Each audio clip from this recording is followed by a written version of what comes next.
안녕하세요. 서울 아산병원 이비인후과 교수 안중호입니다. 이번 강의에서는 잘 치료가 되지만 재발 역시 자주 발생하는 급성 저주파 난청의 진단과 치료에 대해서 말씀드리겠습니다.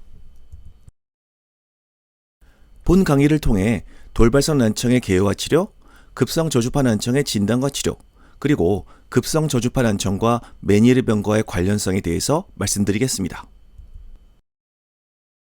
돌발성 난청은 정상 귀에 비해서 30dB 이상 청력 역치 상승이 세개 주파수 이상에서 3일 이내에 급격하게 진행하는 감각신경성 난청으로 정의됩니다. 그런데 실제 진료할 때는 이보다 더 좋은 청력을 보이는 환자들이 있죠.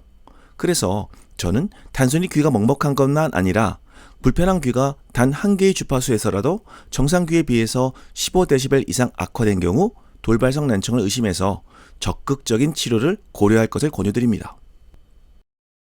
돌발성 난청의 발생 빈도는 대략 인구 10만 명당 5 내지 20명의 환자가 발생한다고 알려져 있습니다. 그래서 이비인후과 외래 진료 환자의 2 내지 3% 이상을 차지합니다. 그래프에서 보시는 것처럼 남녀 간의 차이는 크지 않고 연령이 증가할수록 돌발성 난청의 발생 건수 역시 증가하고 있습니다. 돌발성 난청 환자는 매년 5% 이상 꾸준히 증가하고 최근 더 급격하게 증가하는 추세입니다. 대략 매년 11만 명 정도 환자가 발생하고 있습니다.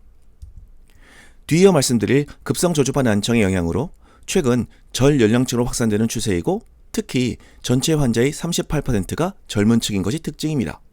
또한 남성보다 여성에서 약간 더 높은 발생 빈도를 보이고 있습니다. 돌발성 난청 발병률 증가의 원인으로는 장시간 이어폰 사용 및 소음 환경, 스트레스, 불규칙한 수면 패턴, 과로 등을 들 수 있고 코로나19 감염 후유증으로 돌발성 난청 위험이 높아진다는 결과가 보고되고 있습니다. 또한 고혈압, 당뇨, 고지혈증 등 내이혈관 건강에 영향을 주는 대사증후군 환자가 증가하면서 돌발성 난청 환자의 발생률 역시 증가하고 있습니다. 서울 아산병원에서 2025년에 발표한 연구입니다. 코비드19 팬데믹 전후의 이과질환 발병률을 분석한 연구인데 저희 병원을 포함해서 강원대병원, 울산대병원에서 공동으로 참여하였습니다. 2017년부터 2023년까지의 이과질환 데이터를 수집했는데 먼저 만성 삼출성 중이염의 치료를 위한 중위환기관 시술 건수를 보면 팬데믹 기간 중에 크게 감소함을 알 수 있고 이후 차츰 증가하는 추세임을 보여주고 있습니다. 이는 팬데믹 기간 동안 마스크의 착용, 위생에 신경을 쓰고 외출 등을 가급적 삼가한 결과라고 생각합니다. 만성 중이염 수술, 이계 세열 낭종 수술, 벨마비의 발생 건수에서는 특별한 변화를 보이지는 않았습니다. 돌발성 난청의 경우 팬데믹 이전에도 꾸준히 증가 추세를 보여왔으며 이후에도 지속적인 증가 추세를 보이고 있습니다. 지금부터 대규모로 진행되었던 돌발성 난청 관련 연구에 대해서 말씀드리겠습니다. 2019년 연구인데 942명의 수면 무호흡증 환자들을 대상으로 9년 동안 추적 관찰한 결과 여성 혹은 중년의 환자들이 수면 무호흡증이 없는 환자들에 비해서 메니에르병의 빈도는 높았지만 돌발성 난청의 빈도는 차이가 없었다는 연구 결과입니다. 2018년 연구로 63,331명의 임신 혹은 출산 후 1년 이내의 임산부를 대상으로 조사했을 때 동일 연령대의 다른 여성들에 비해서 돌발성 난청의 발생률이 의미 있게 높지는 않았습니다. 2018년에는 20세 이상의 류마티스 관절염 환자 7,619명을 대상으로 돌발성 난청의 발생률을 비교했을 때 정상인에 비해서 의미 있게 발생률이 높았으며 특히 50세 이상에서는 돌발성 난청의 발생률이 매우 높았다고 알려져 있습니다. 따라서 돌발성 난청의 원인 중에 하나가 자가면역성 질환이라는 이론을 뒷받침해주고 있습니다. 2018년에 역시 50세 이상의 68,241명의 골다공증 환자를 대상으로 돌발성 난청의 발생률을 비교했을 때 정상인에 비해서 의미 있게 발생률이 높았다고 보고되었습니다. 그렇기 때문에 비타민 D 평소 복용이 골다공증 환자에서는 돌발성 난청이나 이석증의 예방을 위해서 필요하다고 생각합니다. 2019년에는 45,114명의 편두통 환자들을 정상인들과 비교한 결과 편두통 환자에서 돌발성 난청이 발생할 가능성이 의미 있게 높았다고 보고되었고 2017년에는 154명의 돌발성 난청 환자를 11년간 추적 관찰한 결과 난청이 없었던 환자들에 비해 심혈관계 질환의 발생 비율이 높았으며 특히 뇌졸중의 발생이 높았다고 알려져 있습니다. 돌발성 난청의 발생 원인 중에 하나가 혈관 질환이기 때문에 돌발성 난청을 앓았던 환자들은 특히 이러한 심혈관계 질환의 예방에 대해서 조심하실 것을 당부드립니다. 2020년에는 403명의 돌발성 난청 환자들 중 2형 당뇨병을 가진 환자 94명을 분석한 결과 다른 환자들에 비해 더 심한 난청과 더 오랜 기간 입원 치료가 필요했지만 당뇨 자체가 돌발성 난청의 예후에 영향을 미치지 않았다고 보고하였습니다. 2017년에는 111명의 저음역 혹은 고음역 돌발성 난청의 치료 결과를 비교한 결과 저음역 난청이 발생한 환자들이 고음역 난청 환자들에 비해서 높은 치료 효과를 보였다고 보고하였습니다. 돌발성 난청 환자를 진단하고 치료하는 과정에서 임상의사의 역할에 대해서 말씀드리겠습니다. 우선 돌발성 난청의 원인이 무엇인지 알아보고 치료가 필요한 기저질환이 있으면 적극적인 치료 계획을 세워야 합니다. 멀쩡하던 귀가 갑자기 안 들리면 누구라도 불안하죠. 그래서 환자들에게 돌발성 난청 치료 방법의 목적, 치료 효과, 예후 등을 설명해야 합니다. 일단 돌발성 난청으로 진단하고 치료하기로 결정했으면 정확한 용량의 약물 사용으로 적극적으로 치료해야 합니다. 돌발성 난청의 진단 과정에서 전정신경 초종 혹은 뇌경색 등의 동반 가능성을 확실하게 배제하기 위해서 측도골 MRI, CT 등을 권유해야 합니다. 돌발성 난청은 아무리 열심히 치료해도 20%의 환자들은 완전히 회복되지 않습니다. 청력이 회복되지 않은 환자들에게는 보청기 혹은 인공와우 등의 재활 치료를 시행해야 합니다. 약 8%의 환자에서는 반대쪽 귀에 돌발성 난청이 발생할 수도 있고 특히 저음역 난청이 있는 환자에서 이후 메니에르병이 진행할 가능성도 있습니다. 이러한 가능성들에 대해서 설명하고 경과 관찰을 해야 합니다. 서울 아산병원에서 돌발성 난청 환자를 치료하는 프로토콜에 대해서 말씀드리겠습니다. 어디까지나 참고만 하시면 좋을 것 같습니다. 심한 당뇨나 기저질환이 있거나 외림프 누공 등의 다른 질환이 의심되는 경우가 아니면 우선 외래 치료를 시행하고 있습니다. 처방약물로는 몸무게 60kg 이상 성인 기준으로 메틸프레드니솔론 4mg 12알 48mg을 하루에 한 번 오전에 복용하도록 합니다. 이를 9일간 복용시키고 5일 동안 감량합니다. 만약 몸무게가 이보다 적다면 복용량 개수를 조절해야 합니다.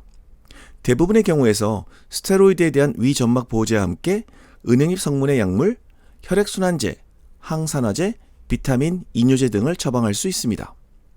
고압산소 치료는 일반적인 경우 외래 치료로 시행하고 있으며 혈관 치료 등의 추가 치료가 필요한 경우 입원해서 시행합니다. 하루 2시간 총 10일 혹은 15일 시행하고 있습니다. 고실내 스테로이드는 고도난청인 경우 전신 스테로이드와 함께 이미 전신 스테로이드 복용 후 청력 호전이 없는 경우 구제요법으로 시행할 수 있습니다. 급성 저주파 돌발성 난청인 경우 난청 발생 일주일 이내라면 전신 스테로이드가 아니라 우선 혈액순환제와 이뇨제를 사용하고 경과를 확인한 다음 청력 호전이 있으면 한 달에서 2달 정도 약물 사용 후 치료 종료를, 청력 호전이 없으면 스테로이드 투약을 시작합니다. 이상의 치료 결정 과정을 시간별로 정리해드리겠습니다. 갑작스런 난청으로 이비인후과를 방문한 경우 문진과 고방 내시경 검사를 통해 중이염 등의 병이 동반되었는지 확인이 필요합니다. 다음으로 심한 통증이나 신경학적 이상이 없는지 확인한 다음 청력 검사를 통해 일측성 혹은 양측성 돌발성 난청으로 확인되면 발병 2주 이내인 경우 난청의 심한 정도에 따라 전신 스테로이드, 고실내 스테로이드 주입술 및 고압산소 치료를 시행할 수 있습니다. 발병 2주 이상이면 전신 스테로이드의 사용에 제약을 받으나 4주 이내인 경우 고실내 스테로이드 주입술과 고압산소 치료가 가능합니다. 발병 4주가 경과하면 전신 스테로이드와 고압산소 치료 효과가 떨어지기 때문에 환자와 상의해서 치료 유무를 결정해야 하지만 6주 이내라면 여전히 고실내 스테로이드 주입술을 치료할 수 있습니다. 만약 돌발성 난청 발생 후 6주 이상 지났거나 다른 치료들이 뚜렷한 효과가 없다면 난청 발생 3 내지 6개월 이후부터 보청기, 인공와우 등을 이용한 청각 재활을 고려해야 합니다. 그렇지만 이는 어디까지나 돌발성 난청 치료의 가이드라인이고 실제 임상에서는 환자 상태와 상담 결과에 따라 조절하여 치료를 결정하면 좋을 것 같습니다. 지금부터는 급성 저주파 난청에 대해서 말씀드리도록 하겠습니다. 급성 저주파 난청은 1982년 일본 이와타 대학의 다카하시 아베 교수님이 처음 기술했으며 급성 저주파 난청은 급성 저주파 영역의 청력 저하, 이명과 이충만 간 동반, 많은 환자가 젊은 여성이며 대부분이 완전한 청력 회복을 보이는 특성을 가지고 있습니다.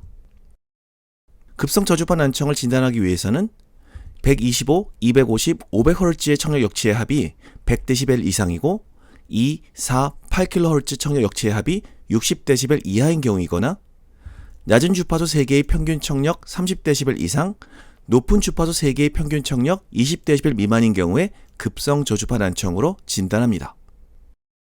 급성 저주파 난청의 원인으로는 우선 내림프 수종, 뇌압 상승으로 인한 외림프 압력 증가, 자가 면역 질환, 알러지와의 연관성, 그리고 바이러스 감염이나 유전자 이상 등을 들 수 있습니다. 이 중 내림프 수종과 뇌압 상승이 중요한 원인이라고 생각하고 있습니다. 그렇다면 내림프 수종, 즉 달팽이관의 내림프 압력이 올라가면 왜 저주파 난청이 먼저 올까요? 저주파 난청을 담당하는 와우 첨부의 유모세포는 내림프 압력 변화에 보다 민감하게 반응하여 난청이 발생하기 쉽고, 와우 첨부의 기저막은 넓고 덜 경직되어 있어서 내림프 압력 변화에 취약합니다. 그리고 와우 첨부의 선조개 역시 내림프 압력 변화에 취약하기 때문에 종합적으로 내림프 수종에 의해서 저주파 난청이 발생하는 것으로 알려져 있습니다. 중요한 질문이죠. 급성 저주파 난청이 메니에르병의 시작을 의미하는 것일까요? 실제로 장기간 추적 관찰 결과 급성 저주파 난청 환자의 10 내지 30%가 메니에르병으로 진행한다고 보고되고 있습니다. 메니에르병은 반복적인 어지럼과 귀 먹먹함, 이명, 청력 저하 등을 특징으로 하는 질환이죠. 대부분의 급성 저주파성 난청 환자들은 어지럼을 동반하지는 않습니다. 그렇지만 메니에르병에서의 특징적인 저주파 난청이 있기 때문에 급성 저주파 난청이 메니에르병의 초기 증상의 가능성이 높습니다. 특히 급성 저주파 난청에서 메니에르병으로의 진행 위험을 높이는 인자로는 여러 위험 인자들이 알려져 있는데, 이 중 급성 저주파 난청의 치료 후 청력 회복이 불완전하거나 재발을 하는 경우 더 메니에르병의 가능성이 높다고 알려져 있습니다. 급성 저주파 난청과 메니에르병의 차이점에 대해서 말씀드리겠습니다. 급성 저주파 난청은 20, 30대 젊은 층에서 주로 발병하는데, 반면 메니에르병은 중년 이상에서 많이 발병합니다. 급성 저주파 난청은 어지럼을 동반하지 않고 귀 먹먹함과 저주파 난청을 호소한 데 비해 메니에르병은 처음부터 회전성의 어지럼을 호소하죠. 급성 저주파 난청은 일시적 혹은 가역적 내림프 수종이라고 생각하지만 메니에르병은 만성적이고 비가역적인 내림프 수종이 발생 기전이라고 생각합니다. 급성 저주파 난청은 치료가 잘 되고 재발하더라도 다시 청력 회복이 잘 되는 반면, 메니에르병은 어지럼이나 난청이 반복될수록 점점 더 난청이 회복되지 않습니다. 두 질환의 차이가 발생하는 원인에 대해서 좀 더 생각해보죠. 우선 젊기 때문에 회복력이 좋고 일시적인 압력 상승 역시 금방 회복됩니다. 반면 중년 이상에서는 이미 반복적으로 압력 상승에 충격을 받아왔기 때문에 결과적으로 내림프 압 조절 능력이 상실되고 난청과 함께 어지럼 역시 동반되는 형태로 진행될 수밖에 없습니다. 해부학적으로도 나이가 들수록 내림프를 흡수하는 기능과 혈류순환이 전환되기 때문에 급성 저주파 난청이 더 잘 회복되지 않습니다. 젊은 층은 취업, 학업 등으로 인한 스트레스로 귀의 미세혈관 수축과 함께 일시적인 수종을 일으킬 수 있으나 앞서 말씀드린 대로 젊기 때문에 쉽게 회복됩니다.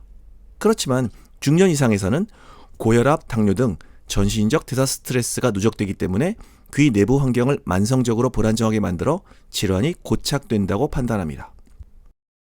그렇다면 급성 저주파 난청은 단순히 메니에르병의 초기 단계라고만 생각하면 될까요?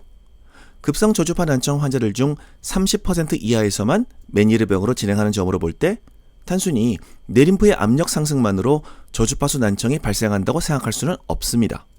또한 대부분의 급성 저주파수 난청 환자의 전기 와우도 검사 역시 정상입니다. 와우 도수관은 뇌척수액 공간과 달팽이관의 외림프액 공간을 연결하고 있습니다. 그래서 외림프액의 전해질 조성은 뇌척수액과 같죠. 영유아 시기에는 대부분 연결되어 있는데 성인이 되면서 차차 막히기 시작합니다.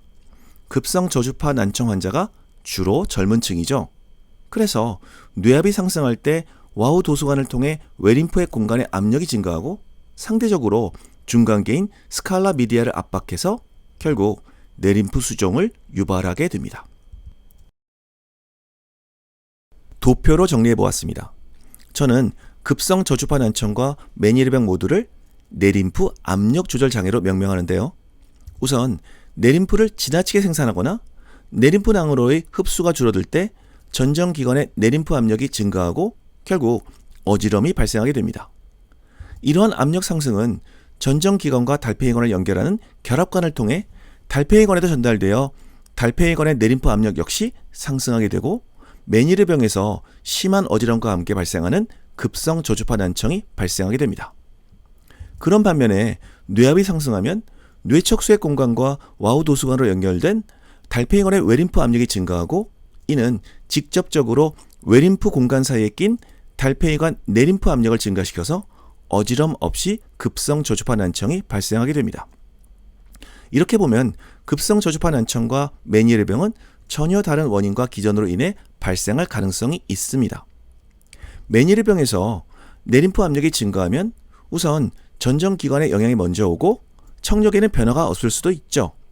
2015년 바라니 학회에서는 이 경우를 파서버 메니에르 디지즈, 즉 가능성이 높은 메니에르병으로 진단 기준을 정했습니다. 반면 와우 기점학의 순응도 차이 때문에 내림프낭 압력이 전정기관보다 오히려 달팽이관에 영향을 주어서 급성 저주파 난청만으로 증상이 발생할 수도 있습니다. 앞서 말씀드렸듯이 뇌압 상승으로 인한 내림프 압박의 경우에는 어지럼의 발생 가능성이 상대적으로 낮을 수밖에 없겠죠. 급성 저주파 난청의 치료 후 경과에 관한 연구 논문이 있습니다. 연세대학교 이비인후과 손은진 교수팀이 발표한 연구인데 급성 저주파 난청으로 진단받은 33명을 22개월 동안 경과 관찰을 했을 때 75.7%의 환자가 완전 청력을 회복하였으며 15.2%에서 다시 급성 저주파 난청이 재발했고 이들은 모두 첫 발병 1년 이내에 재발하였습니다. 그렇다면 급성 저주파 난청의 치료는 어떻게 하면 좋을까요? 강원의대 이비인후과 남희철 교수팀이 발표한 연구입니다. 급성 저주파 난청의 치료는 일반적으로 전신 스테로이드와 이뇨제를 병행해서 치료하고 있습니다. 연구자들은 급성 저주파 난청으로 내원한 92명의 환자들을 대상으로 실험군은 첫 2주간 이뇨제를 투약 후 청력 호전 여부에 따라 스테로이드 복용 여부를 결정하였으며 대조군은 첫 2주간 스테로이드와 이뇨제를 투약했습니다. 결과를 보시면 치료 2주 후의 청력 호전 정도는 대조군이 좋았으나 이후 치료 4주 후에는 처음 이뇨제를 쓰고 다음에 스테로이드 사용 유무를 결정한 실험군이 약간 더 좋은 것으로 나왔습니다. 더욱이 첫 2주째 청력 호전이 없는 군의 경우 순차적으로 스테로이드를 사용한 실험군의 치료 효과가 더 좋았습니다. 그래서 연구자들은 급성 저주파 난청의 1차 치료제로 스테로이드가 아닌 이뇨제를 사용하고 이후 청력 호전 여부에 따라 스테로이드를 사용할 것을 권고하였습니다. 몇 가지 중요한 질문들에 대해서 답변을 드리겠습니다. 급성 저주파 난청이 처음 생겼을 때와 반복될 때의 치료 방법에 대한 질문입니다. 급성 저주파 난청의 1차 치료제는 이뇨제, 이후 스테로이드 사용을 고려해야 하고 이후 반복되는 경우에도 우선 이뇨제부터 사용할 것을 권유드립니다. 만약 치료를 하면 좋아지는데 이후에도 자꾸 재발을 해서 불안하다면 저용량 이뇨제를 장기 복용하거나 저염식, 숙면 등 생활습관 교정을 해야 합니다. 특히 바른 수면이 중요합니다.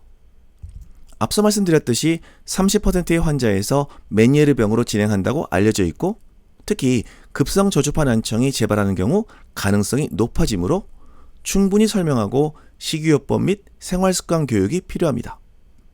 급성 저주파 난청이 재발하면서 어지럼이 동반되는 경우 내림프낭 감압술을 고려할 수 있습니다.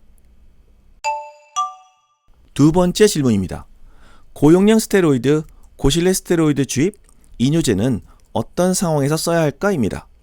전신 스테로이드는 급성 저주파 난청을 제외한 모든 돌발성 난청에 대해서 우선 고려할 치료제입니다. 고실내 스테로이드 주입술은 고도 난청의 치료로는 전신 스테로이드와 동시에 그 외의 경우에는 전신 스테로이드 치료 이후 구제요법으로 사용할 수 있습니다. 이뇨제는 급성 저주파 난청 발병 1주 이내의 경우 단독으로 사용할 수 있고 그 이상 경과 시에는 전신 스테로이드와 동시에 사용하는 것이 좋습니다. 많은 경우 돌발성 난청의 청력 저하 정도가 크지 않을 때 저용량 스테로이드를 사용하는 경우가 있는데 전신 스테로이드는 반복 치료가 자칫 건강에 해가 될 수 있기 때문에 처음부터 고용량 스테로이드를 9일 치료 용량 5일간 줄이는 용량으로 총 2주간 사용할 것을 권유드립니다. 특히 전신 스테로이드는 하루 한 번 아침에 복용할 것을 원칙으로 강조드립니다. 세 번째 질문입니다. 돌발성 난청의 치료를 위해서 처음 스테로이드를 사용했는데 반응이 없다가 이뇨제를 사용하고 좋아진 경우 이게 어떻게 가능한지에 대한 질문입니다. 물론 돌발성 난청이 약을 쓰자마자 바로 좋아지는 것이 아니라 치료 후 2주에서 한 달 정도 사이에 많이 좋아지기 때문에 마치 처음 치료에 효과가 없는 것처럼 느껴질 수도 있습니다. 스테로이드는 바이러스 감염 등으로 인한 달팽이관의 염증을 억제하고 자가면역 반응에 의한 청신경 손상 방지, 혈류장애나 염증으로 발생한 달팽이관 미세 조직의 부종을 감소시키는 역할을 합니다. 반면 이뇨제는 특히 뇌압 강화로 연결된 외 림프의 압력을 낮추고 결과적으로 내림프의 압력을 낮추는 역할을 하며 나트륨 배출 및 체내 수분 감소로 달팽이관 내림프의 압력을 낮추는 역할을 합니다. 결론적으로 스테로이드와 이뇨제는 경쟁이 아닌 상호 보완 관계라고 할 수 있습니다. 지금까지 강의 내용을 요약해 드리겠습니다. 돌발성 난청 환자는 연간 10만 명을 돌파했으며 특히 젊은 층의 발병률이 증가하는 추세입니다. 대규모 연구에서 편두통, 류마티스 관절염, 골다공증에서 돌발성 난청의 발병률이 높으며 특히 당뇨 환자는 심한 난청의 가능성이 높습니다. 돌발성 난청의 치료는 전신 스테로이드 복용이 가장 중요하며 증상에 따라 고실내 스테로이드 주입, 고압산소 치료, 이뇨제 등을 병행할 수 있습니다. 임상의는 정확한 진단과 함께 청력 호전이 없는 환자를 위한 보청기 등 재활 치료를 시행해야 하고 급성 저주파 난청은 주로 젊은 층에 나타나며 10 내지 30%가 메니에르병으로 진행할 가능성이 있다고 알려져 있습니다. 급성 저주파 난청의 초기 치료로 이뇨제, 저염식, 안정이 권장되며 치료 효과가 좋은데 약 75.7%가 완전한 청력 회복을 보인다고 알려져 있습니다. 급성 저주파 난청의 재발 방지를 위해 카페인과 알코올 섭취를 줄이고 저염식 습관 및 충분한 숙면이 권장됩니다. 이것만은 기억하면 좋겠습니다. 귀가 먹먹하고 불편하면 가까운 이비인후과를 방문해서 고막 내시경 검사와 청력 검사를 받으세요. 돌발성 난청이 의심되면 스테로이드를 포함한 치료를 고려해야 합니다. 급성 저주파 난청은 내림프 수정 및 뇌압 증가와 관련된다고 생각합니다. 급성 저주파 난청 발병 초기에는 이뇨제를 우선적으로 사용해야 하고 마지막으로 급성 저주파 난청과 메니에르병 간의 관계를 이해하고 잘 관리해야 합니다. 이상으로 강의를 마치겠습니다. 지금까지 경청해 주셔서 감사합니다.